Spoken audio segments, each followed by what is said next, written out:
অনপ্যাসিভ কোম্পানিটার জন্ম হয়েছিল কি কি ব্যাকগ্রাউন্ডের উপরে ভিত্তি করে, কিসের উপরে ভিত্তি করে স্যার এই চিন্তাগুলো করেছিলেন? মানে মূল মোটোটা কি, এই কোম্পানির যে মূল সফটওয়্যারটা, তার মোটোটা কি, মূল উদ্দেশ্য কি, কি উদ্দেশ্যে এটা গঠিত হলো? কারণ হলো একটা জিনিস আমাদেরকে মানতেই হবে, এটা কোনো তর্কের বিষয় না, এটা সঙ্গত কারণেই আমি বলবো, অত্যন্ত প্রাসঙ্গিক ভাবে আমি বলতে চাই যে সঙ্গত কারণে একটি বিষয় আমাদেরকে মানতেই হবে।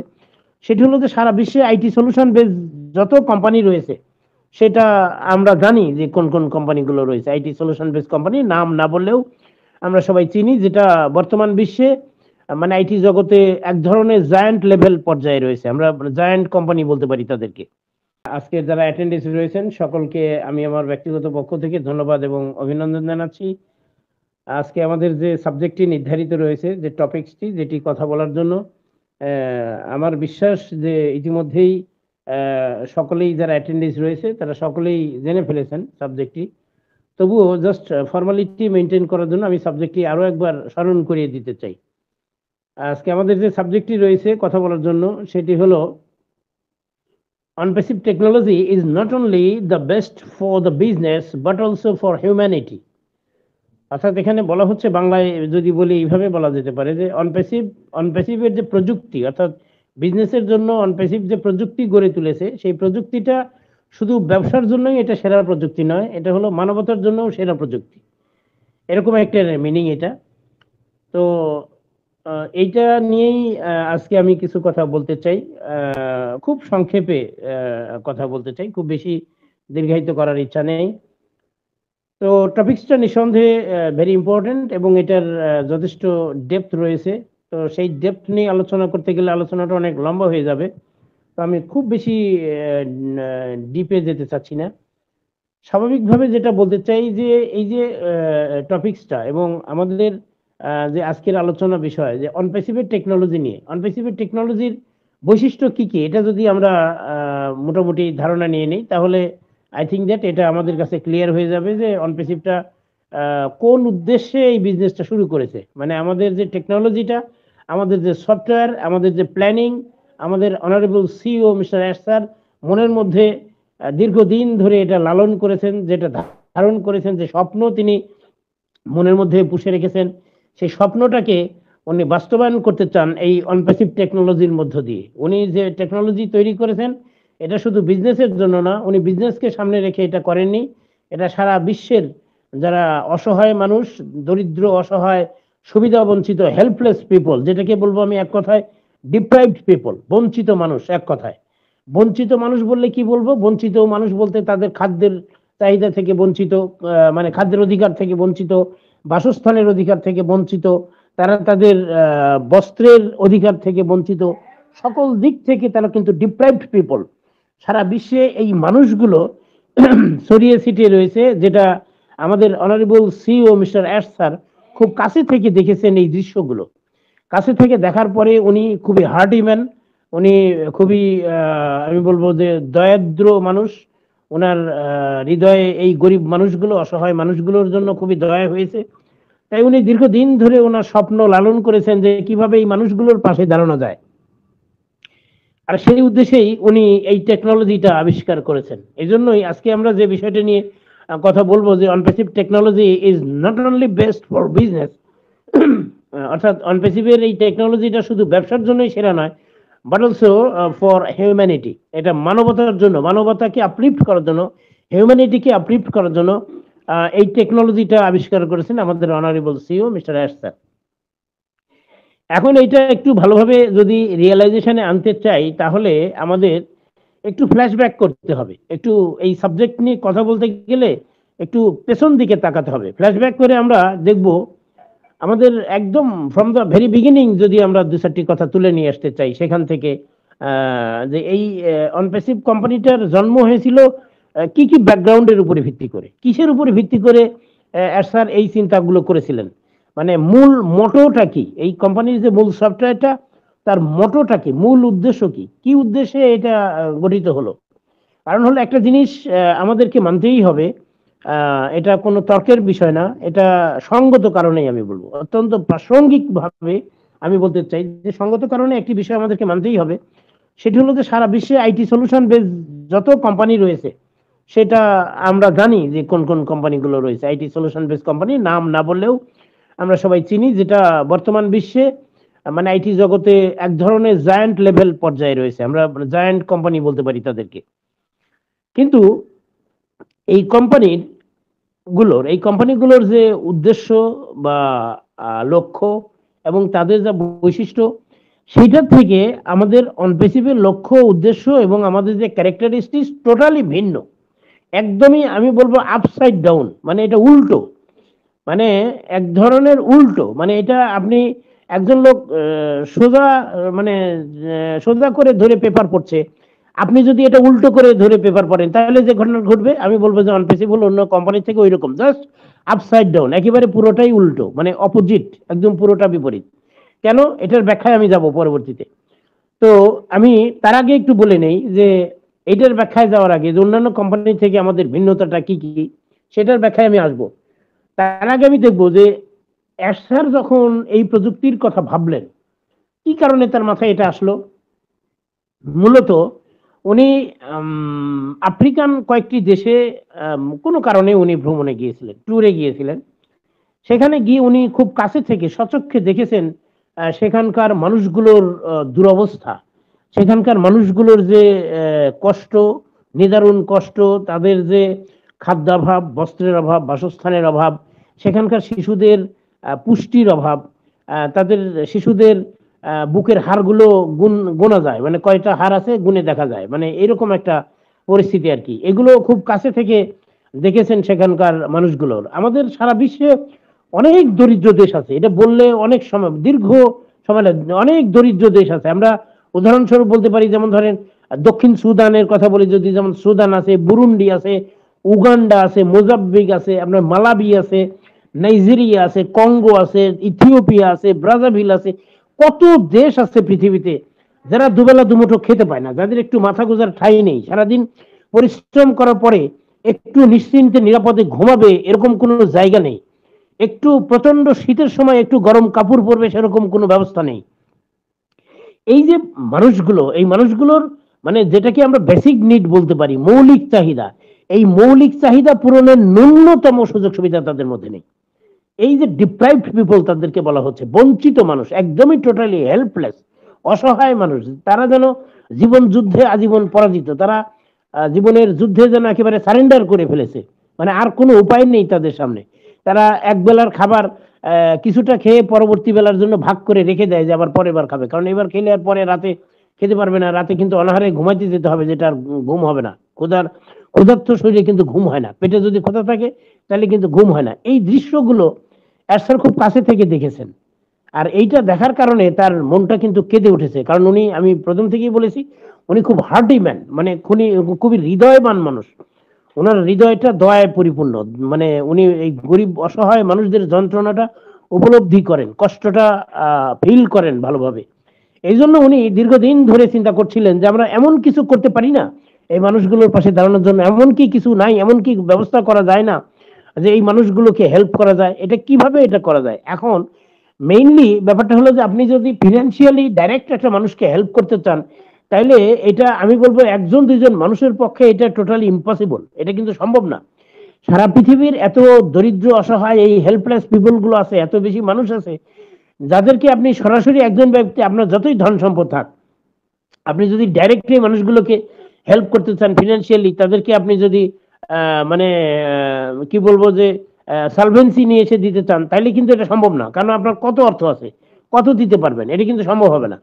তাইলে আপনাকে, বুদ্ধিমানের কাজ হলো একটা সিস্টেমেটিক ওয়েতে আপনাকে এগিয়ে যেতে হবে, একটা সিস্টেমের মধ্য দিয়ে আপনাকে এগিয়ে যেতে হবে, যাতে একটা সিস্টেমেটিক্যালি মানে this problem will be solved, মানে এইরকম একটি চিন্তা স্যারের মাথায় এসছে। এই জন্য তিনি চিন্তা করেছিলেন যে না, আমি সরাসরি অর্থ দিয়ে একজনকে কত দিবেন, আপনি একজনকে হয়তো $2000, $5000, $1000 দিবেন, কতদিন ধরে দিবেন? সারা বিশ্বের অনেক অসহায় মানুষ আছে, কতগুলো পরিবারকে দিবেন, অনেক দরিদ্র দেশ আছে, আপনি শেষ করতে পারবেন না দিয়ে, তাহলে এটা ইম্পসিবল আপনার জন্য। তাইলে আপনাকে এমন কোন সিস্টেম ডেভেলপ করতে হবে, মানি মেকিং মেশিন এক ধরনের, সিস্টেমেটিক্যালি সেখান থেকে মানি প্রডিউস হবে, এই ধরনের যদি একটি সিস্টেম ডেভেলপ করতে পারেন, এবং সেইটাকে যদি সেই আওতায় যদি এই মানুষগুলোকে নিয়ে আসা যায়, then you will be successful. তাইলে কিন্তু আপনি সফলভাবে এই মানুষগুলোকে হেল্প করতে পারবেন। স্যার কিন্তু ঠিক সেই চিন্তাটাই করেছেন। এই সফটওয়্যারের চিন্তাটা কিন্তু তার মাথায় তখন থেকে আসছে। উনি স্টুডেন্ট লাইফে যখন পড়াশোনা করেছেন তখন উনি খুবই ব্রিলিয়ান্ট স্টুডেন্ট ছিলেন। এই সকল বিষয়ে, এই সফটওয়্যারের বিষয়ে অত্যন্ত পারদর্শী ছিলেন তখন থেকে। আর উনি সবসময় চিন্তা করতেন এক্সেপশনাল কোনো কিছু করার জন্য, যেটা আমাদের বিভিন্ন সময় আমরা ওয়েবিনারে পেয়েছি তার কাছ থেকে। ওয়েবিনারে বিভিন্ন কথা তিনি বলেছেন, বিভিন্ন কথা প্রসঙ্গে কথা বলতে গিয়ে তিনি কিন্তু বলেছেন যে আমরা এমন কিছু নিয়ে আসছি, অনপেসিভ যে টেকনোলজি নিয়ে আসছে, যে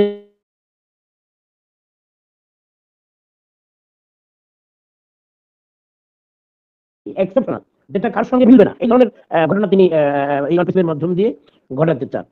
আর এই কারণে আমাদের কোম্পানির যে জন্মলগ্ন থেকে কয়েকটি মোটোকে সামনে রেখে কোম্পানি সফটওয়্যার তৈরি করা হয়েছে। নাম্বার ওয়ান হলো যে এই কোম্পানির জন্মই হয়েছে হিউম্যানিটিকে আপলিফট করার জন্য। এখন এই বিষয়টি যদি বলতে চাই, হিউম্যানিটিকে আপলিফট করার ব্যাপারটা কি? কারণ হলো মানবতাকে উন্নীত করা, মানবতাকে মেলে ধরা, তুলে ধরা, উপরে তুলে ধরা। এই যে বিশ্ব মানবতা আজ ভুলুণ্ঠিত, বিশ্ব মানবতা আজকে আমি বলবো ডুকরে ডুকরে কাঁদে, কেউ পাশে দাঁড়ানোর মতো লোক নেই। এই মানুষগুলো এত বেশি কষ্টে আছে, এত অসহায়, এরা খাবার পায় না, এদের প্রচন্ড ক্ষুধায় একটু খাবার জোটে না, প্রচন্ড ঠান্ডায় শীতে একটু গরম কাপড় জোটে না, এদের ঘর বাড়ি নেই, থাকার জায়গা নেই, রাস্তায় ঘুমায়। এই যে মানুষগুলো, তাদের পাশে দাঁড়ানোর মতো লোক নেই। এই এই লোকগুলোকে হেল্প করা, এটাই হলো হিউম্যানিটিকে আপলিফট করা। এটা তার একটা স্বপ্ন। যে সফটওয়্যার তৈরি করেছেন তার কয়েকটি বেজ আছে। তার প্রথম বেজ হলো হিউম্যানিটিকে আপলিফট করা। সেকেন্ড যে বেজটা, সেটা হলো কারাপশনকে কারেকশন করা। কারণ তিনি দেখেছেন, কয়েকদিন আগেও কিন্তু স্যার বলেছেন যে এই যে যুদ্ধ শুরু হলো আমাদের দেশে, আমাদের বিশ্বে তো এখনো যুদ্ধ যেটা চলছে, এই যুদ্ধ পরিস্থিতির কারণে তিনি কিন্তু বলেছেন যে সারা বিশ্বের মানুষকে বাঁচানোর জন্য যে অর্থ ব্যয় হয়, তার চেয়ে হাজার গুণ বেশি অর্থ ব্যয় হয় মানুষকে মারার জন্য। কারণ যে পরিমাণ মিসাইল নিক্ষেপ করা হচ্ছে, যে পরিমাণ অর্থ ব্যয় করা হচ্ছে যুদ্ধ পরিচালনার জন্য, যে পরিমাণ অর্থ বাজেট করা হয়, এই যুদ্ধবাজ রাজনীতিবিদরা সারা বিশ্বের, যে এদেরকে বলবো আমি আমি ক্রেজি পলিটিশিয়ান, এটা পাগল, এদেরকে রাজনীতিবিদ বলা যায় না, এরা পাগল। এরা মানুষ মারার রাজনীতি করে। এই মানুষ মারার রাজনীতি যারা করে, এরা যে পরিমাণ বাজেট করে মানুষ মারার জন্য, তার হাজার ভাগের এক ভাগও এরা মানুষকে বাঁচানোর জন্য বাজেট করে না, হেল্প করে না। এটা অত্যন্ত দুঃখজনক। যেটা মানে বলবো যে এটা কোথা থেকে হয়? এটা করাপশনের কারণে হয়, দুর্নীতির কারণে হয়। কারণ দুর্নীতি থেকে, কারণ ইন্টারনেট জগতে দুর্নীতি আছে, আপনার অফলাইন জগতে দুর্নীতি আছে। এই দুর্নীতিকে যতদিন আপনি এই কারাপশন গুলোকে কারেকশন করতে না পারবেন, ততদিন পর্যন্ত এই মানে ওয়ারকে আপনি মানে বয়কট করতে পারবেন না। এই ওয়ারকে, এই যুদ্ধকে আপনি বয়কট করে সেখানে আপনি শান্তি প্রতিষ্ঠা করতে পারবেন না। এই জন্য করাপশনকে কারেকশন করা। তাহলে আমাদের যে মোটোগুলো, তার মধ্যে একটা হলো হিউম্যানিটিকে আপলিফট করা, সেকেন্ড যেটা সেটা হলো করাপশনকে কারেকশন করা, আরেকটা হলো লাস্ট যেটি মানে আমরা বিগত দিনে বহুবার শুনেছি স্যারের মুখ থেকে, সেটা হলো we want to won the internet. অর্থাৎ বলছে যে আমরা ইন্টারনেট জগৎটা আমাদের করে নিতে চাই, ইন্টারনেট জগৎটাকে ভেঙে চুরে নতুন করে করতে চাই, আমরা উইন করতে চাই, ইন্টারনেট জগৎটাকে আমরা আমার করে নিতে চাই, নিজের করে নিতে চাই, এইটা জয় করতে চাই। কেন? কারণ হলো ইন্টারনেট জগতে যে পরিমাণ দুর্নীতি হয়, যে পরিমাণ করাপশন হয়, মানুষকে শোষণ করা হয়, সারা বিশ্বের মানুষকে যেভাবে শোষণ করা হচ্ছে, এটা ইন্টারনেট জগতের মাধ্যমে, এটা খুবই কল্পনাতীত ব্যাপার। এইটাই আমি এবার এই পয়েন্ট থেকে আমি ওই আগের পয়েন্টে যাব, যেটা আমি বলেছিলাম যে অন্যান্য কোম্পানি এবং আমাদের কোম্পানির সফটওয়্যারটা পুরোটা আপসাইড ডাউন, একেবারে উল্টা, উল্টা করে পেপার ধরে পড়ার মতো। আমি বলেছিলাম যে এই প্রসঙ্গে আমি পরে আসবো, আমি এখন আসতে চাই এই প্রসঙ্গে। এখন সারা বিশ্বের অন্যান্য যে কোম্পানিগুলো আছে, আপনি গুগল বলেন, অ্যামাজন বলেন, হোয়াটসঅ্যাপ, টুইটার, ফেসবুক ইত্যাদি ইত্যাদি, এই কোম্পানিগুলোর তুলনায় আমাদের পার্থক্যটা কোথায়? একদমই আকাশ পাতাল তফাৎ, ভিন্ন, পুরোটাই ভিন্ন। কেন?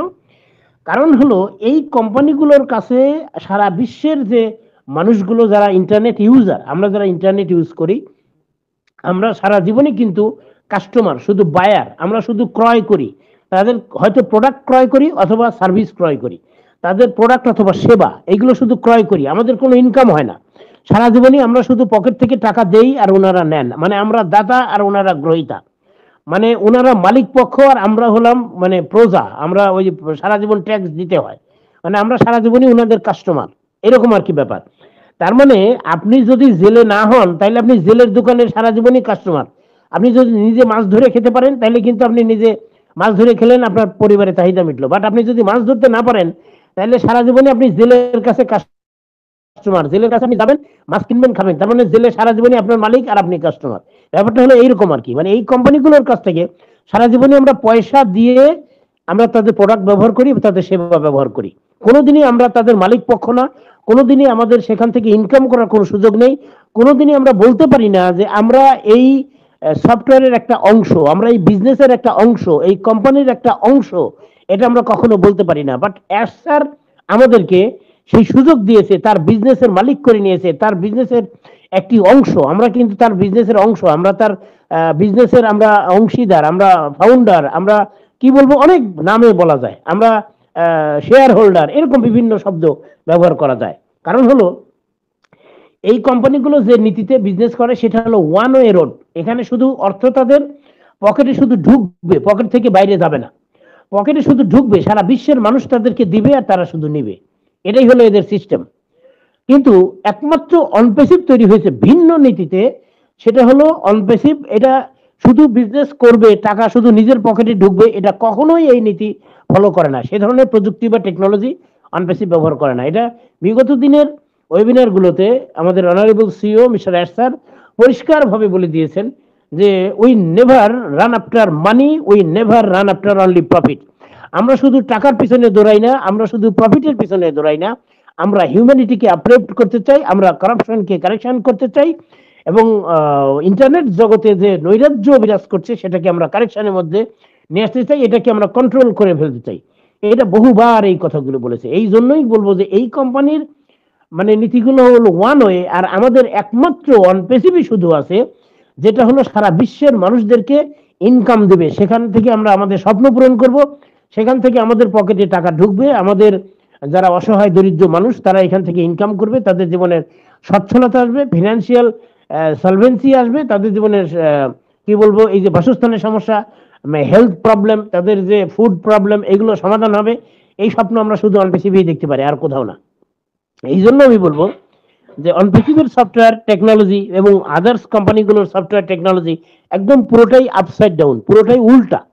এটা এখন বিষয়টা হলো এই যে এখন এইভাবে কিন্তু মানুষকে হেল্প করার কিছু বিড়ম্বনাও আছে, সেটা কিন্তু স্যার খুব ভালোভাবে জানেন যে বিড়ম্বনাগুলো কি কি। কারণ হলো সারা জীবন উনি এইগুলো নিয়ে চিন্তা করেছেন, গবেষণা করেছেন, খুব কাছে থেকে দেখেছেন। আমি একটি এক্সপিরিয়েন্সের কথা বলি, একটি অভিজ্ঞতার কথা বলি। আজ থেকে বেশ কিছু বছর আগে, এখন যেমন ইলন মাস্ক সারা ওয়ার্ল্ডের ধনী ব্যক্তির তালিকায় 1 নম্বরে রয়েছেন, তখন ছিলেন বিল গেটস ছিলেন তখন সেরা ধনী। তো বিল গেটস সম্পর্কে, বিল গেটসের একটি সাক্ষাৎকার আমাদের দেশের একটি পেপারে, কোন পেপারটা এই মুহূর্তে ভুলে গেছি আমি, একটি পেপারে ছাপা হয়েছিল। সেখানে তাকে জিজ্ঞেস করা হয়েছিল যে আপনার এই যে এত বিত্ত বৈভব, পাহাড় সম সম্পদ, এগুলো দিয়ে আপনার স্বপ্ন কি, আপনি কি করতে চান? মানে এইভাবে দিন দিন তো বেড়েই চলেছে আপনার সম্পদ, আপনি কি করতে চান? এটা আপনার পরবর্তী প্রজন্ম, মানে আপনার ছেলে মেয়ে, তাদের জন্য কি এগুলো মানে রেখে যাচ্ছেন, নাকি এটা নিয়ে আর কি করতে চান? উনি তখন সোজা সাপটা জবাব দিয়ে দেন যে আমি আমার স্ত্রী সন্তানের জন্য বা আমার ছেলে মেয়ে, আমার পরবর্তী প্রজন্ম, তাদের জন্য আমি কোনোভাবেই এই সম্পদ, ব্যাংক ব্যালেন্স, এগুলো আমি রেখে দিতে চাই না। এগুলো আমার ইচ্ছা যে সারা বিশ্বের দরিদ্র অসহায় মানুষ যারা, তাদেরকে আমি সব টাকা আমি এটা দান করে দিতে চাই, বিলিয়ে দিতে চাই তাদের মাঝে। আমার ছেলে মেয়েকে আমি যোগ্য করে গড়ে তুলেছি, তাদেরকে আমি রাস্তা দেখিয়ে দিয়েছি যে তোমরা আমার মতো ইনকাম করে ধনী হও। এইভাবে রাস্তাতে তাদেরকে আমি যোগ্যতা দিয়ে তৈরি করেছি যে এই এই যোগ্যতার উপর ভর করে তুমি ইনকাম করো। আমি যে তোমাকে বিলিয়ন ডলার রেখে যাব, তুমি এটাকে ট্রিলিয়ন ডলার বানাইতে হবে, নট দ্যাট, এটা হবে না। এটা উনি পরিষ্কার তার বাচ্চাদেরকে বলে দিয়েছেন। এখন প্রশ্ন হলো, তাকে জিজ্ঞেস করা হলো তাহলে আপনি সেটা দিচ্ছেন না কেন, পারেন না কেন? তখন উনি বললো যে দেখুন, আমি দিচ্ছি না, ব্যাপারটা এরকম না, আসলে দেওয়ার সিস্টেম নাই, দিতে আমি পারি না।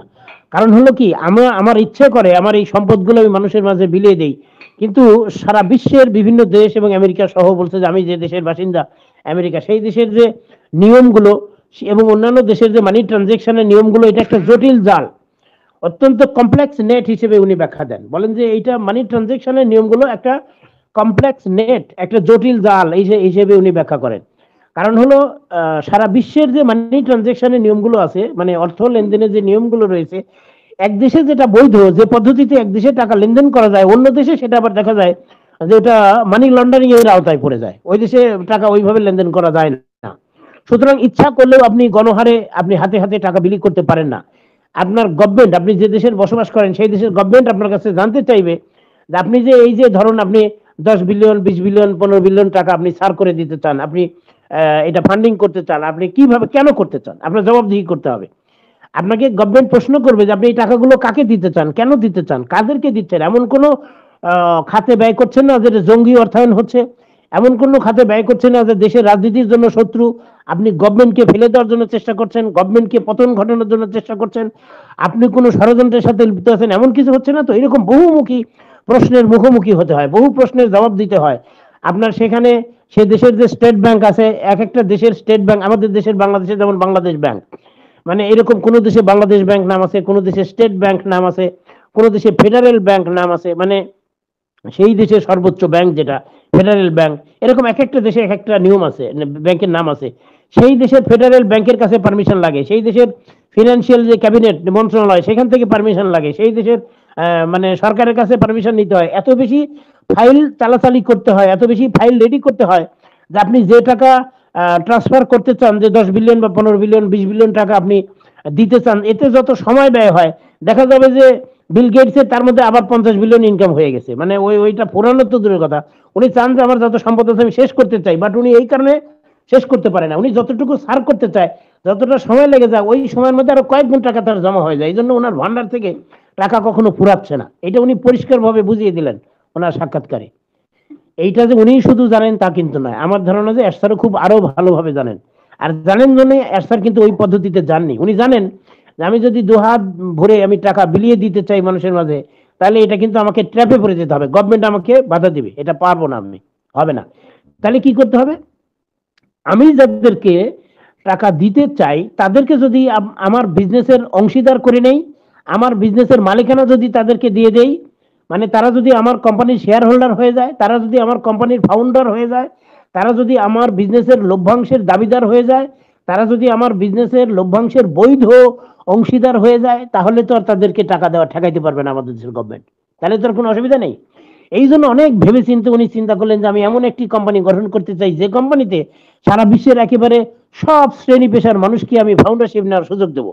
ফাউন্ডারশিপ নিলে কি হবে? তারা এই বিজনেসের অংশীদার হয়ে যাবে, তারা এই বিজনেসের মালিকানার শেয়ার পাবে, মালিকানা অংশীদার হয়ে যাবে। তাইলে গভর্নমেন্ট কিছু বললে আমি বলবো যে না, উনি তো আমার কাছে টাকা পাবে। ওই যে বাংলাদেশে অমুক তমুক এদেরকে আমরা টাকা দিচ্ছি, কেন দিচ্ছি? গভর্নমেন্ট জিজ্ঞেস করলে আমি বলবো যে উনি আমার কাছে টাকা পাবে। মানে এরশাদ আমাদেরকে মালিক বানিয়েছেন যে আমরা ওনার কাছে টাকা পাই। কেন? কারণ ওনার কোম্পানির আমরা শেয়ার হোল্ডার, ওনার কোম্পানির ফাউন্ডারশিপ নিয়েছি আমরা, ওনার কোম্পানির বিজনেসের অংশীদার আমরা। এই জন্য উনি আমাদেরকে টাকা দিতে বাধ্য, মানে আমরা পাওনাদার। মানে ব্যাপারটা এমন চমৎকার ভাবে সফটওয়্যারটা তৈরি করেছেন, আমাদেরকে বানিয়েছেন ওনার কাছে পাওনাদার। মানে উনি আমার কাছে ঋণী, টাকা দিতে উনি বাধ্য। এইটা যদি অবস্থা হয়, তাহলে গভর্নমেন্ট কখনোই না বলতে পারবে না যে আপনি ওনাকে টাকা দিবেন না। উনি যদি বলে যে মিস্টার আবুল হোসেনকে আপনি কেন টাকা দিচ্ছেন, উনি এরশাদ তখন বলবে যে মিস্টার আবুল হোসেন আমার কাছে টাকা পান, উনি আমার বিজনেসের অংশীদার, উনি ফাউন্ডার, আমার বিজনেসের শেয়ার হোল্ডার, ওনাকে টাকা দিতে আমি বাধ্য। উনি পাবেন তাই আমি দেবো। ওনাকে যে আমি হেল্প করছি, দয়া করুণা করছি, নট দ্যাট, উনি পাবে আমার কাছে পাওনা টাকা। তাই গভর্নমেন্ট আর বাধা দিতে পারবে না। এই পদ্ধতিতে উনি আসছেন, যেটা পৃথিবীতে নজিরবিহীন, একেবারেই নজিরবিহীন। মানে এই জন্যই বলা হচ্ছে যে অনপ্রেসিভেড টেকনোলজি বিজনেসের জন্য নয়, শুধু বিজনেসের জন্য নয়, এটা হিউম্যানিটিকে আপলিফ্ট করার জন্য সেরা। তার মানে অনপ্রেসিভেড টেকনোলজিটা তৈরি হয়েছে, আমি বললাম যেটা কিছুক্ষণ আগে, অন্যান্য কোম্পানির যে টেকনোলজি আর আমাদের যে সফটওয়্যার টেকনোলজি, এটা সম্পূর্ণ উল্টা, একেবারেই উল্টা। এইভাবে তৈরি করা হয়েছে, সারা বিশ্বের মানুষদেরকে ফাউন্ডার করা হয়েছে, এবং যে নীতিতে ফাউন্ডারশিপ তখন দেওয়া হয়েছে, এখন কে কিনেছে কে কিনেনি, ফাউন্ডারশিপ কে নিয়েছে কেউ নেয়নি, ডাজন্ট ম্যাটার। এটা কিন্তু মানে এক্সট্রা দায়ী না এর জন্য। এখানে এখানে যে ফাউন্ডারশিপ দেওয়া হয়েছে, এটা ওপেন ডোর পলিসি অবলম্বন করা হয়েছে। ওপেন ডোর পলিসি মানে একদম খোলা নীতি। আপনি যে কোনো শ্রেণী পেশার মানুষ, একজন রিক্সা চালক সেটাও কিন্তু ফাউন্ডারশিপ নেওয়ার সুযোগ ছিল, একজন যে ধনী কোটিপতি তারও কিন্তু এখানে ফাউন্ডারশিপ নেওয়ার সুযোগ ছিল। স্যার কখনো বলেননি যে এই কোয়ালিটির লোক ফাউন্ডারশিপ নিতে পারবে আর ইনারা পারবে না। বাংলাদেশের লোক পারবে, ইথিওপিয়ার লোকজন পারবে না, বুরুন্ডির লোকজন পারবে, ইন্ডিয়ার লোকজন পারবে না, তা কিন্তু বলেননি। উনি সকল শ্রেণী পেশার মানুষ, ওপেন ডোর পলিসি যেটাকে বলে, এই নীতি উনি অবলম্বন করেছেন। কেন করেছেন? যে ওনার একটা চিন্তা ছিল যে মানে যারা ফাউন্ডারশিপ নিবে তারা তো নিবেই, তারা তো এমনিতেই বিলিয়নিয়ার হয়ে যাবে। তাহলে কি হবে, আর যারা ফাউন্ডারশিপ নিতে পারবে না তাদের জন্য একটা সুযোগ রাখা যাবে, সেটা হলো কি, ফাউন্ডার যারা আছে, ফাউন্ডিং মেম্বারদের অ্যাফিলিয়েটিং এর যে লিঙ্ক আছে, এই লিঙ্ক ধরে এই কোম্পানিতে তারা দ্বার খোলা থাকবে, এখানে ঢুকতে পারবে। মানে এই কোম্পানিতে আপনি যদি বিজনেস করতে চান, এই কোম্পানিতে আসার রাস্তা শুধু একটাই খোলা আছে, সেটা হলো কোনো ফাউন্ডিং মেম্বারের যে লিঙ্ক, সেই লিঙ্কের মধ্য দিয়ে আপনাকে এখানে আসতে হবে, তাছাড়া আর কোনো দরজা এখানে খোলা রাখা হয়নি। তার মানে হলো যে যারা ফাউন্ডারশিপ তখন নেয়নি তারাও কিন্তু এখন অ্যাফিলিয়েটিং করে একইভাবে ইন দ্য সেম ওয়ে তারা কিন্তু লাইফ গড়ে ফেলতে পারে, তাদের ফিনান্সিয়াল লাইফ কিন্তু সলভেন্ট করে ফেলতে পারে, তারাও কিন্তু একেবারে ধনীর কাতারে দাঁড়িয়ে যাবে, এতে কোনো সন্দেহ নেই। এই জন্যই সফটওয়্যারটা তৈরি হয়েছে এইভাবে। এই জন্য আমি বলছি যে সারা পৃথিবীতে দরিদ্রতম দেশগুলো, আপনি বর্তমান সারা বিশ্বে যদি আমরা দেখি যে 1.6 বিলিয়ন পিপল রয়েছে যাদের বাসস্থানের সমস্যা রয়েছে। তার মানে হলো there are 1.6 billion people living in the inhabitation problem, তাদের বাসস্থানের সমস্যা। তার মধ্যে 150 মিলিয়ন রয়েছে একেবারেই টোটালি হোমলেস, একদমই গৃহহীন, তাদের ঘর বাড়ি নেই, তারা রাস্তায় ঘুমায়, এরকম লোকজন রয়েছে 150 মিলিয়ন। এই লোকগুলোর তো খাওয়া তো দূরের কথা, ঘুমানোর জায়গা নেই, তাদের বাসস্থানের সমস্যা, তাদের প্রচন্ড শীতে মানে একটু মানে আড়াল করে ঘুমানোর কোনো সুযোগ নেই, তারা রাস্তায় ঘুমায়, রেল স্টেশনে, বাস স্টেশনে, এরকম করে দারিদ্র সীমার নিচে বসবাস করে এখনো 1 বিলিয়ন 100 কোটি মানুষ, 100 কোটিরও বেশি মানুষ এখনো দারিদ্র সীমার নিচে বাস করে। এখন দারিদ্র সীমাটা কি, এইটা দারিদ্র সীমাটা ব্যাখ্যা করলে আপনি আরো বুঝবেন যে কতটা যন্ত্রণার মধ্যে এই লোকগুলো বসবাস করে। এখন এই লোকগুলোর পাশে কেন দাঁড়ানো দরকার? এখন দারিদ্র সীমাটা কি? দারিদ্র সীমাটা হলো যেটাকে পোভার্টি লাইন বলা হয়। পোভার্টি লাইন হলো এইটা যে সারা বিশ্বের পুষ্টিবিজ্ঞানী এবং যেটা জাতিসংঘ সহ যে যারা সমাজ বিজ্ঞানী রয়েছেন তাদের একটি থিওরি রয়েছে। সেই থিওরিটা হলো কোনো ব্যক্তি যদি সারা দিনের মধ্যে যদি 2500 ক্যালোরি পরিমাণ খাদ্য গ্রহণ করতে পারে, 2500 ক্যালোরি পর্যন্ত, অর্থাৎ 2500, তাহলে বুঝতে হবে যে সেই লোকটি দারিদ্র সীমার স্বাভাবিকের মধ্যে আছে, দারিদ্র সীমার নিচে থেকে উপরে উঠে এসছে। 2500 ক্যালোরি পরিমাণ খাবার, আর এর চেয়ে নিচে যদি কেউ থাকে তাহলে বুঝতে হবে এই লোকটি পভার্টি লাইনের নিচে অবস্থান করছে, দারিদ্র সীমার নিচে। এখন এই থিওরির ব্যাখ্যা আছে, আপনার 2500 ক্যালোরি পর্যন্ত, তার মধ্যে আপনি প্রতিদিন যে সূর্য ওঠে, এই সূর্যের আলোতে ভিটামিন ডি নামক যে উপাদানটা, ভিটামিন ডিটা সূর্যের আলো থেকে পাওয়া যায়, সেটা হলো আপনার 400 ক্যালোরি। 2500 ক্যালোরির মধ্যে 400 ক্যালোরি আপনার বিনা পয়সায় পূরণ হয়ে যায়। প্রতিদিন যে সূর্য ওঠে, আমরা যে রোদের আলোতে চলাফেরা করি, এই রোদের আলো থেকে যে ভিটামিন ডি পাই, এতে আমাদের 400 ক্যালোরি কভার হয়ে যায়।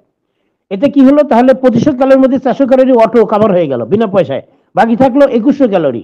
এখন 2100 ক্যালোরি আপনাকে খাদ্য গ্রহণের মধ্য দিয়ে, ব্যালেন্স ডায়েট যেটাকে বলি আমরা, সুষম খাদ্য গ্রহণের মধ্য দিয়ে আপনাকে পূরণ করতে হবে। সেখানে আপনার পুষ্টিকর যে খাবারের যে মেনু রয়েছে, যেখানে আপনার মানে ভিটামিন থাকবে, আপনার হলো মানে শর্করা জাতীয় খাবার থাকবে, সেখানে আপনার প্রোটিন থাকতে হবে, আমিষ জাতীয় খাবার সেটা থাকতে হবে, আপনার মিনারেল সল্ট থাকতে হবে। এই সব কিছু মিলে 6টি খাদ্য উপাদান রয়েছে, এই 6টি মিলে কিন্তু ব্যালেন্স ডায়েট, এটা মিলে আপনাকে আরো বাকি 2100 ক্যালোরি খাবার গ্রহণ করতে হবে। যদি আপনি না পারেন তাহলে বুঝতে হবে আপনি দারিদ্র সীমার নিচে বসবাস করছেন। স্বাভাবিক সারা ওয়ার্ল্ডের যে মানুষগুলো, আমাদের বাংলাদেশ সহ বিভিন্ন দেশের যে নামগুলো আছে, আপনি কঙ্গো আছে, ইথিওপিয়া আছে, নাইজার আছে, মালাবি আছে, মোজাম্বিক, আপনার সুদান আছে, বুরুন্ডি আছে, উগান্ডা আছে, এইরকম বহু দেশ আছে পৃথিবীর যারা একেবারে দারিদ্র সীমার নিচে বাস করে। তার মানে কি, যে খাবারগুলো সারাদিনে খায়, দেখা যাবে তাদের ক্যালোরি পরিমাপ করলে 700-800 ক্যালোরি, 1000 ক্যালোরি, 1200 ক্যালোরি ক্রস করে খুব কম, কোনো কোনো জায়গায় হয়তো 1500-1600 ক্যালোরি পর্যন্ত যায়, 2100 ক্যালোরির ধারে কাছেও যায় না। তাহলে মানে এই লোকগুলো হলো দারিদ্র সীমার নিচে বসবাস করছে। আবার কেউ কেউ দেখবেন সেই সমাজবিজ্ঞানী রাষ্ট্র যেটা বলেছিলেন, সমাজবিজ্ঞানী রাষ্ট্র সেই গণভোগ স্তরে পৌঁছে যাওয়া। গণভোগ স্তরে মানে কি, এটা ওভার ইটিং, মানে যেটা মানে প্রয়োজন নেই তার চেয়ে বেশি খায়, এবং তাদের মানে কি খাদ্য ড্রেন দিয়ে গড়াই দিচ্ছে, নষ্ট করে ফেলছে, ওভার ইটিং, যেটাকে সমাজবিজ্ঞানী রাষ্ট্র গণভোগের কথা বলেছেন, যে গণভোগ স্তরে পৌঁছে গেছে কিছু কিছু মানুষ। তো এই যে অসমতা, মানে মানে ফিনান্সিয়াল যে একটা ইমব্যালেন্স পর্যায়ে, এইটা কিন্তু সারা বিশ্বে লক্ষ্য করেছেন আমাদের এরশাদ খুব ভালোভাবে। আর এই জন্যই তিনি সফটওয়্যারটাকে এইভাবে তৈরি করেছেন যাতে এই এই দারিদ্রতার বেড়াজাল থেকে, এই দারিদ্র্যের দুষ্টচক্র থেকে এই মানুষগুলোকে বের করে নিয়ে আসা যায়। আর এই জন্যই সফটওয়্যারটা এইভাবেই তৈরি করেছেন, আর যেটা আমরা এই কোম্পানির যেন বিজনেসের অংশীদার হয়ে যাই, বিজনেসের মালিকানার অংশীদার হয়ে যাই। তাহলে কিন্তু দেখা যাবে যে উনি যখন আমাদেরকে মালিক বানিয়ে নিয়েছেন, আমাদের অনারেবল অ্যাশ স্যার, তখন কিন্তু আমাদের আর মানে আর কোনো সমস্যা রইল না। তাহলে কিন্তু এই সফটওয়্যারটা তৈরি হলো এইভাবে, বোঝা গেল যে অন্যান্য কোম্পানি যে সফটওয়্যার তৈরি করেছে, যে টেকনোলজি ফলো করে, আমাদের টেকনোলজিটা সম্পূর্ণ ভিন্ন। কারণ এই টেকনোলজি অনুযায়ী আমরা কিন্তু শুধু বায়ার না, আমরা কিন্তু শুধু কাস্টমার না, আমরা কিন্তু এই কোম্পানির ওনার, আমরা মালিক, আমরা বিজনেসের অংশ, পার্ট অফ দ্য বিজনেস। আমি বলবো যে আমরা কিন্তু বিজনেসের অংশ। এই যে ব্যাপারটা, এই সফটওয়্যার সারা পৃথিবীর আর কোথাও পাওয়া যাবে না। এই জন্য বলছি যে অনবেসিভের টেকনোলজি এটা শুধু বিজনেসের জন্য না, এটা মানবতার উন্নীত করার জন্য, মানবতাকে আপলিফ্ট করার জন্য তৈরি হয়েছে। এখন বিষয়টি হলো যে আস্থার কিন্তু বহুবার এই কথাটি বলেছেন। এখন এইটাকে বাধা দেওয়ার যে সারা বিশ্বের লোক নেই তা কিন্তু না, এমন মনের মানুষ যারা মানে দুই একজন আছে হয়তো সারা বিশ্বে, তার মধ্যে একটা যেমন। কিন্তু এই মানুষগুলোর রাস্তা কখনো চলার পথ কুসুমাস্তীর্ণ হয় না, কখনোই এনারা খুব সহজভাবে পথ চলতে পারে না। এনাদের চলার জীবনের চলার পথ সবসময় কণ্টকাকীর্ণ, সবসময় মানে কাঁটায় ঘেরা। মানে এটা দুষ্টু লোকগুলো সবসময় তাদেরকে বাধা দেয়। এই তার ব্যতিক্রম কিন্তু আশরাফের জীবনে ঘটেছে। আহ, তার ব্যতিক্রম তার জীবনে মানে আমাদের সেই বাস্তবতা হলো যে আমাদের কোম্পানিকে বহুভাবে হেনস্থা করা হয়েছে, আমাদের কোম্পানির তথ্য চুরি করা হয়েছে, তথ্য চুরি করে কোম্পানিকে হেনস্থা করা হয়েছে। এবং শুধু কোম্পানি না, কোম্পানির ক্ষতি তো বটে, এবং কোম্পানির ক্ষতিগ্রস্ত হওয়ার কারণে আমরা যারা ফাউন্ডার, তারা আমাদের বিজনেসের সফলতাটা পিছিয়ে গেছে। আমরা অনেক আগেই কিন্তু কোম্পানি বিজনেস শুরু হয়ে যাওয়ার কথা, যেটা 2023 সালের সেপ্টেম্বরে কিন্তু আমরা সাবস্ক্রাইব করে ফেলেছি, সেটা আজ থেকে প্রায় 2 বছর আগে। তখনই আমাদের বিজনেস শুরু হয়ে যদি যেত, আজকে এই 2 বছরে এই মানুষগুলো যারা ফাউন্ডার, তারা জীবনের কোন পর্যায়ে পৌঁছে যেত একটু কল্পনা করে দেখুন। আর এখন বর্তমানে এই ফাউন্ডার গুলো কতটা কষ্ট করছে। তার মানে কি, আমাদের চলার পথটাও কিন্তু অনেক স্ট্রাগল করে চলতে হচ্ছে। এই জন্য মানে আমাদের এই জাতীয় লোকজন যারা, তাদের চলার পথটা সবসময় কষ্টের হয়। তো যাই হোক, এটা আরো ধৈর্য সহকারে আমাদেরকে আরো কিছুদিন অপেক্ষা করতে হবে। আমাদের রাস্তার বিকল্প রাস্তা তৈরি করে ফেলেছেন, যেটা আমাদের লস হয়েছে সেটা রিকাভারি অলরেডি করার পথে রয়েছেন। মানে অ্যাকচুয়ালি আমরা বলতে পারি যে now we are on the way to be successful. আমরা সফল হওয়ার খুব দ্বারপ্রান্তে চলে এসেছি।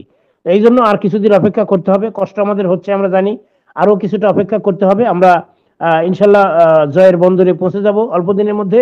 এবং আমাদের এই সফটওয়্যার, এটা পৃথিবীর ইতিহাসে স্মরণীয় হয়ে থাকবে। এই পৃথিবীর ইতিহাসে প্রথমবারের মতো এই সফটওয়্যার আবির্ভূত হচ্ছে। যখন এটা দরজাটি খোলা হবে, যখন ওই ডোরটা ওপেন হয়ে যাবে, যখন এদিক দিয়ে আমরা হাঁটা চলাফেরা করতে পারবো, তখনই সারা পৃথিবীর মানুষ দেখবে যে এটা কি সফটওয়্যার তৈরি হয়েছে, কোন টেকনোলজি এটা ব্যবহার করছে অনপ্যাসিভ, সেটা মানুষের কাছে স্পষ্ট হয়ে যাবে। তো আমরা ততক্ষণ পর্যন্ত অপেক্ষা করব। আমি আর কথা বাড়াচ্ছি না। আমার মনে হয় যে যথেষ্ট সময় আমি নিয়ে ফেলেছি, আর কথা বাড়াতে চাচ্ছি না। আবারও আপনাদের সঙ্গে দেখা হবে, কথা হবে ইনশাল্লাহ। ততক্ষণে সবাই ভালো থাকুন, সুস্থ থাকুন। সকলের সুস্বাস্থ্য এবং দীর্ঘজীবন কামনা করে আমার বক্তব্য শেষ করছি। আসসালামু আলাইকুম। ওভার টু আজকের যিনি উপস্থাপক, ma'am Shefali Rani BD. Okay, thanks to all. ধন্যবাদ স্যার, ধন্যবাদ। ধন্যবাদ স্যারকে। স্যার একটা কথা ছিল স্যার, একটা ফাটাফাটি স্যার অসাধারণ। স্যার আবুল হাসান স্যারের কাছে আমার একটা প্রশ্ন ছিল স্যার, স্যার। জি জি, বলুন।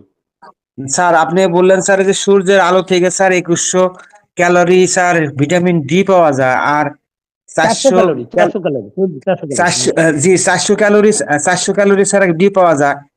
আর আপনার বাকিটা স্যার 2100 খাদ্যের ক্যালোরি মাধ্যমে আপনাকে স্যার। খাদ্য গ্রহণ করতে হবে। 2100 ক্যালোরি, 2100 আমি ক্যালোরি বলি খাদ্য স্যার গ্রহণ ওই, করতে হবে। জি স্যার বুঝতে পারছি স্যার। এটা আমি বলছি স্যার, ওটা যদি আরো বেশি পরিমাণ রোদে যদি থাকে স্যার, বেশি ক্যালোরি পাওয়া যাবে না স্যার নাকি?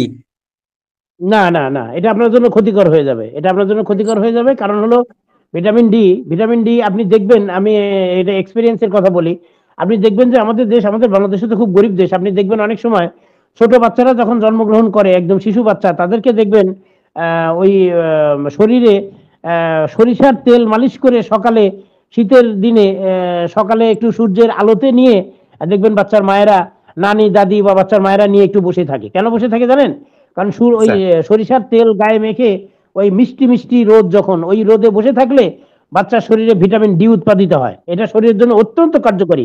কিন্তু ওই টাকফাটা প্রচন্ড খরতাপে যদি আপনি বাচ্চাকে নিয়ে বসে থাকেন, তাহলে তো আপনিও অসুস্থ হবেন, বাচ্চা তো হবেই। এটা তো কোনোভাবেই কাম্য নয়। সুতরাং এটা যে একেবারে সারাদিন রোদে থাকলেই যে বেশি ভালো হবে, নট দ্যাট। এটা একটা লিমিটেশন আছে। সেই লিমিটের মধ্যে 400 ক্যালোরি, সর্বোচ্চ 400 ক্যালোরি পর্যন্ত আমরা সূর্যের তাপ থেকে পেয়ে থাকি, বাকিটা 2100 ক্যালোরি আপনাকে খাদ্য গ্রহণের মধ্য দিয়ে আপনাকে কভার করতে হবে। ওকে, থ্যাঙ্কস। স্যার মাথার চুল উঠে যাচ্ছে স্যার, আপনার কোনো জানা আছে কিনা স্যার যে চুলটা রক্ষা করা যায় কিনা স্যার? না, এটা আমি বলতে পারবো না, আমি তো ডাক্তার নই, এটা আপনি ডাক্তারের পরামর্শ নিন। জি স্যার, ধন্যবাদ স্যার। আব্দুল মালিক স্যার, জি স্যার। মহাভিঙ্গরাজ তেল ব্যবহার করবেন, মহাভিঙ্গরাজ তেল। আমার মাথা চুল উঠে গেছিল, এখন চুল একদম একদম জুয়ান পোলা হয়ে গেছি। কি স্যার নাম বলেন স্যার? আপনাকে আমি চ্যাট বক্সে দিচ্ছি। দেন স্যার, দেন স্যার, দেন স্যার। ম্যাম পাওয়া যাবে কোথায় স্যার, এটা বলে দিয়েন sir. Ma'am capillary ma'am mute করে দেন।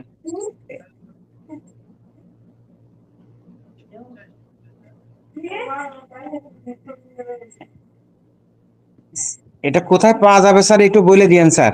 ক্যাপিলারি ম্যাম, আমি আপনার দৃষ্টি আকর্ষণ করছি ম্যাম, আসেন ম্যাম। জি স্যার, থ্যাংক ইউ স্যার, অসংখ্য ধন্যবাদ। আমাকে কি শোনা যায়? একটু বলবেন। জি স্যার, কন্টিনিউ স্যার। আচ্ছা, কোনো কিছু তেল বেচা বিক্রি করলে একটু পরে করেন, একটু স্টপ হবেন।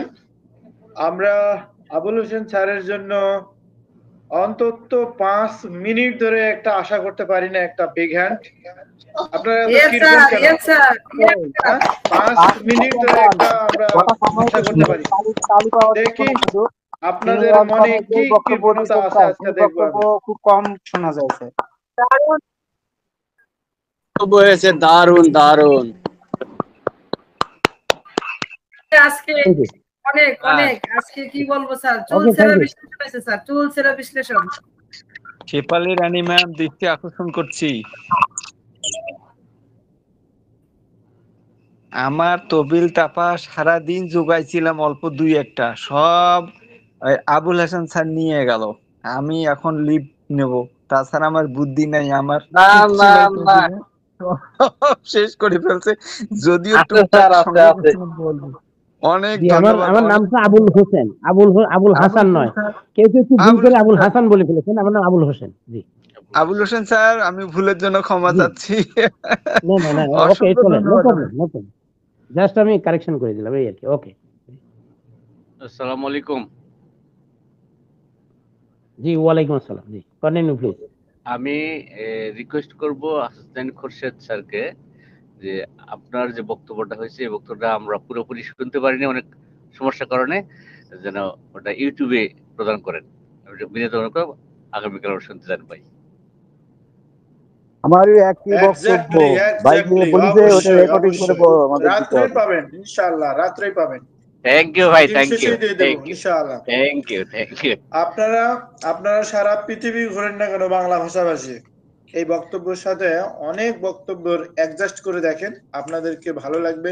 বিশেষ করে হুমায়ুন স্যারও কিন্তু খুব ভালো বিশ্লেষণ করেন। এবং আমরা যারা ওবেস্ট স্কুলে আমাদের শ্রদ্ধেয় স্যারদেরকে আমরা পেয়েছি, এটা কিন্তু বুঝতে হবে আপনাদেরকে। এই কারণে আমি বললাম, আপনারা এত কৃপণ কেন? আপনারা একটা বিগ হ্যান্ড তো দিতে পারেন। হ্যাঁ, আপনারা আসলেই কৃপণ, আমি দেখতেছি। এটা তালি দিতেও যদি কৃপণতা করেন, তাহলে কেমনি কি হয়? Thank you so much Abul Hossain sir, আপনাকে অসংখ্য ধন্যবাদ। চমক, শুধু চমকে নয়, একদম অন্যরকম কিছু হয়েছে, সেটা আমি মনোযোগ দিয়ে শুনেছি পুরোপুরি, একদম মানে ফাটাফাটি হয়েছে। আপনার বক্তব্যের সাথে একটা পুরো মিল, A to Z ইনশাআল্লাহ। তো আমরা সামনের সারিতে আমরা যাব ইনশাআল্লাহ। আর ইউটিউব চ্যানেলে যারা শুনবেন, অবশ্যই এটা অন্তত দুবার করে শেয়ার করতে হবে, 2 বার করে শেয়ার করবেন, লাইক, শেয়ার এবং কমেন্টস করবেন, তাহলে আবুল স্যার আবার আসবে, না হলে আবুল স্যার আর আসবে না। বুঝতে পেরেছেন? আপনাদের জন্য সাপোর্ট থাকে। তারপরেও আমি বলি, আবুল স্যার আপনাদের সাথে আছে, থাকবে ইনশাআল্লাহ। তো আপনারা সবাই আবুল স্যারের জন্য একটু দোয়া করবেন আর উৎসাহিত করবেন। Okay, thank you so much. Over to আমাদের Shefali ma'am. Thank you sir, thank you, অসংখ্য ধন্যবাদ স্যার। তো দেখেন, আমরা কিন্তু আজকে যে বিশ্লেষণ শুনলাম, প্রত্যেকেই কিন্তু আমরা এনজয় দ্য প্রসেস। আমাদের যে কি ভালো লাগতেছে, আজকে কিন্তু ওপেনলি আমরা খুলে গেছে আমাদের দরজা। খুব সুন্দর একটা আলোচনা পাইলাম। তবে আমি যতদিন পর্যন্ত আমি শেফালি রানী ওবেস্ট স্কুলে সঞ্চালিকার দায়িত্বে আছি, আমি হয়তো কোনোদিন এই বিশ্লেষণ শুনিনি। আজকে হয়তো আবুল হোসেন স্যার অসাধারণ আজকে যে আমাদের শ্রেয়াস মোবারক স্যারের যে বক্তব্য তুলে ধরলেন, সেই জায়গাটা কিন্তু আমরা প্রত্যেকে আবারও আমরা ইউটিউব চ্যানেলে আমাদের হাসনাইন খুরশেদ স্যার দিয়ে দিবেন। তো প্রত্যেকে আবার আমরা শুনে নেব, যদি আমরা যারা না শুনি তারা মিস করেছি, তবে আমরা ইউটিউব আছে, আমরা ওইখান থেকে শুনে নেব। থ্যাংক ইউ স্যার, অসংখ্য ধন্যবাদ। তো আমাদের এখানে আমি দেখে নিচ্ছি। জি স্যার, জি স্যার। একটু আমাকে কি সামান্য 30 সেকেন্ডের জন্য দেওয়া যাবে? Yes sir, continue sir, continue sir. আমি আসলে হ্যাঁ প্লিজ, আমি সবার সরি, আসলে ম্যাম থেকে সময় নিয়ে বলতেছি এই জন্য যে আমরা আবুল হোসেন স্যারের আলোচনাগুলো তো শুনলাম। আসলে আমাদের এখানে স্যাররা যারা আছেন অনেকেই গুরুত্বপূর্ণ আলোচনাগুলো করেন, আমরা মনোযোগ দিয়ে শোনার জন্য চেষ্টা করবো ইনশাল্লাহ। আর বিশেষ করে আমরা যে এলোমেলো কথাবার্তা অনেক সময় বলা শুরু করি, এটা ঠিক না। উপস্থাপিকা যিনি, ওনার অনুমতি নিয়ে যদি কথা বলে তাহলে আমাদের ডিসিপ্লিনটা ঠিক থাকবে এবং আমাদের এই আয়োজনটা সার্থক হবে এবং এটা সৌন্দর্য আরো ফুটে উঠবে এবং সবার কাছে ভালো লাগার বিষয় হয়ে থাকবে। যখন ওনার অনুমতি ব্যতীত কথা বলবো তখন এখানে এলোমেলো হয়ে যাবে। আমি বলতে চাইবো, আরেকজন বললো, আরেকজন বললো। যেখানে আমাদের হাসনাইন সাহেব ওনার অনুমতি নিয়ে কথা বলেন, তো সেখানে আমরা সবাই ওটাই চেষ্টা করবো ইনশাল্লাহ। Please, over to ma'am. Thank you sir, অসংখ্য ধন্যবাদ স্যার। তবে ওই আপনি যেই নির্দেশনা দিয়েছেন স্যার সেটাই সঠিক, কারণ আমরা কেউ এখানে আমাদের রুলস রেগুলেশন আছে ওয়েবিনারের, তো সেই জায়গাটা আমরা হয়তো মেনে চলবো। কারণ প্রত্যেকে কিন্তু দেখেন এখানে আমরা শুনবো এবং শোনাবো।